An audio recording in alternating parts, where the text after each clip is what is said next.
Good evening, this is the Oscar Expert here, and I watched Squid Game. I thought the whole series was really good. It was very entertaining and absorbing, well crafted. The cinematography and especially the production design were really great. Jong Jae-il, who also composed Parasite, produced a really standout score here too. The performances were great and it had a good amount of attention to character building. But out of all the episodes, there was one that I think really stood out. Because on one Saturday morning, I tuned in just to get another Squid Game episode down, and I found myself in tears at 11 a.m. I was not prepared. If you've seen the show, you obviously know that I am talking about Ganbu episode 6. Spoilers ahead for episode 6, the last episode a little bit. In this episode, the players team up in pairs of two, not knowing that they will actually be competing against that teammate, and only one of them will come out alive. Each player is given 10 marbles, and the challenge is for one player to acquire all 20. Most characters play a game to determine who the winner will be, leaving it to chance and skill, like the other games. But in the three main matchups that we watch play out in the episode, who comes out alive is not determined by strength, nor skill, nor wit. Rather, the character's consciences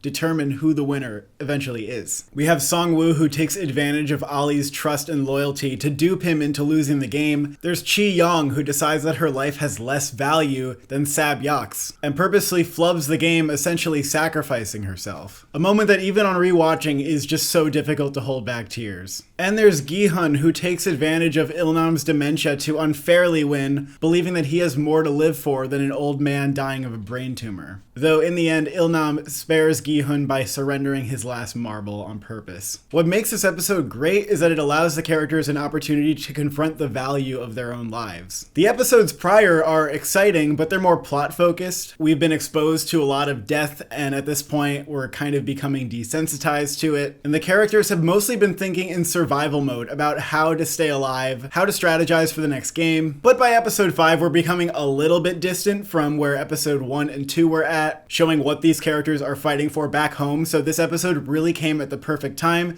to hunker down with the characters and peel back new layers of them. With this episode, we really come to understand what the characters are fighting for and also what their values are. Having to confront what's at stake and making decisions about if you or the person across from you should live is much more terrifying than just losing a game because you failed to pull the rope hard enough. With this game, we're really able to see what every character is fighting for. Ali is fighting for his wife and child, but of course, if that was all he was fighting for, he wouldn't have accepted Song-woo's alternative. His values are also coming into play. He is trustworthy and loyal to a fault. He risks his own opportunity to reunite with his family and to liberate them financially for the chance to save his friend and keep his promise that they'll both come out alive. Whereas Song-woo's motivations are entirely different. I think Song-woo's motivation, more than anything, seems to be to preserve his own reputation, to not be seen as an embarrassment and a failure by his community and especially by his mother. And yes, he genuinely does care about his mother. He's not a sociopath, but the reason he's so desperate to come out alive and willing to betray any sense of right and wrong is because he's so afraid of being an embarrassment and a failure that he's willing to put himself through that guilt. Whereas Ali is someone with a stronger moral compass, and he was unable to live with that potential guilt of killing Song-woo.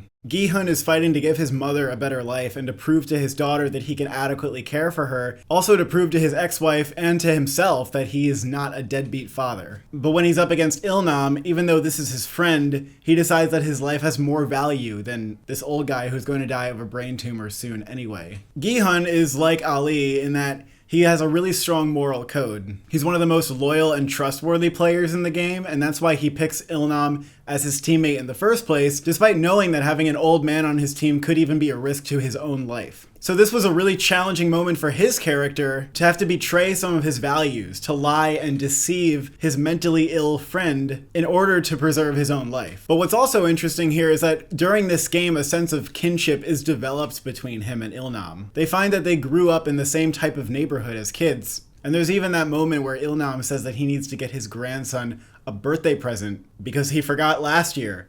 That sure sounds familiar. And just before the game, they make a pact to be Ganbu, which is like a best friend. The motto that's attached to it, Il-nam says, is "What's mine is yours." When Il-nam chooses to give his last marble up, it seems that he's sacrificing his life for Gi-hun, perhaps acknowledging that his life may not be as valuable as someone who is younger. And he references this phrase, "what's mine is yours," as the justification for why he's doing this. It's as if the collective good between these two is more valuable than the individual good. Of course, Il-nam's real intent, spoilers for episode 9 here, is just to spare Gi-hun, knowing that he's going to survive anyway. I actually don't really like the twist that Il-nam is like the mastermind behind everything, because it totally undermines the emotional impact of scenes like this. Watching this again, I couldn't even really believe that this moment wasn't genuine.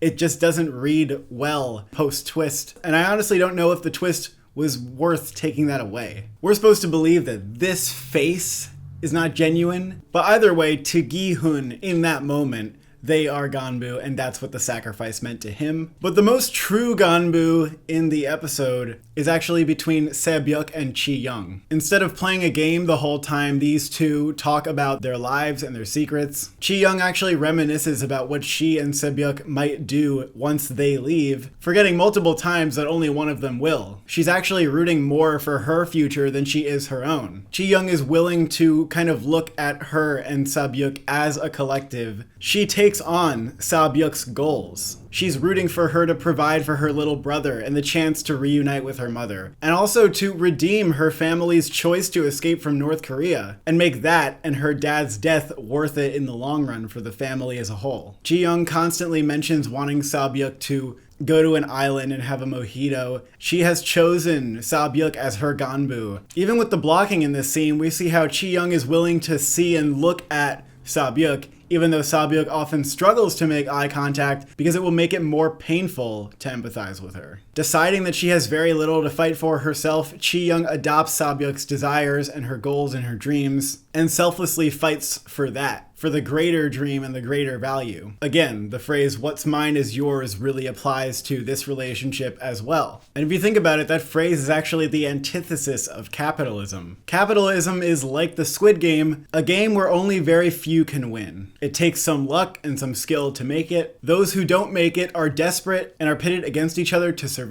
And those who do hit the jackpot are just as unsatisfied as those at the bottom, as we learn when we watch Il-nam dying. The Squid Game is just another gamble, another lottery to win. And to win this game, you have to be motivated by self-preservation. But the meaning of what Ganbu is presents an alternative. That maybe when we look at each other eye to eye, we can see the collective good and make decisions that are better for humanity as a whole. Jumping forward to the final episode, that moment where Song-woo is about to die and he says, "When we were kids, we would play just like this and our moms would call us in for dinner, but no one calls us anymore." Gi-hun offers him a hand and says, "Let's go home," kind of suggesting that he's willing to take care of Song-woo. And in doing this, he also decides to forego the money, deciding that no life, even one that barely deserves to be redeemed, is worth any amount of cash at all. This is one of the major climaxes of the final episode, where Gi-hun chooses to make Song-woo his Ganbu and fight for the collective good between them, which is both of them making it out alive and taking care of each other. Song-woo does accept the pact, but he doesn't do it by surviving. He thinks it'd be better off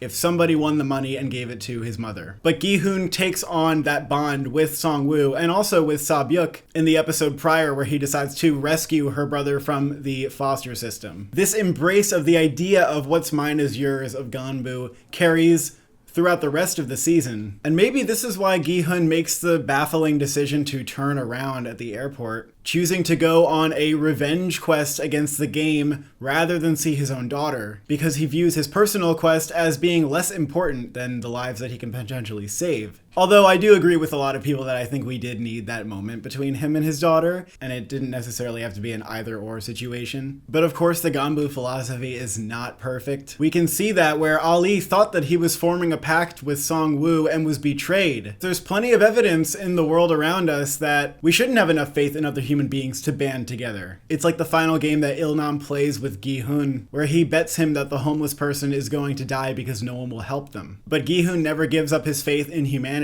which in a way is the final gamble that he makes, to embrace the philosophy of Ganbu and hope that this can make the world better. Thank you for watching, thank you for subscribing. Which game do you and your squid like playing?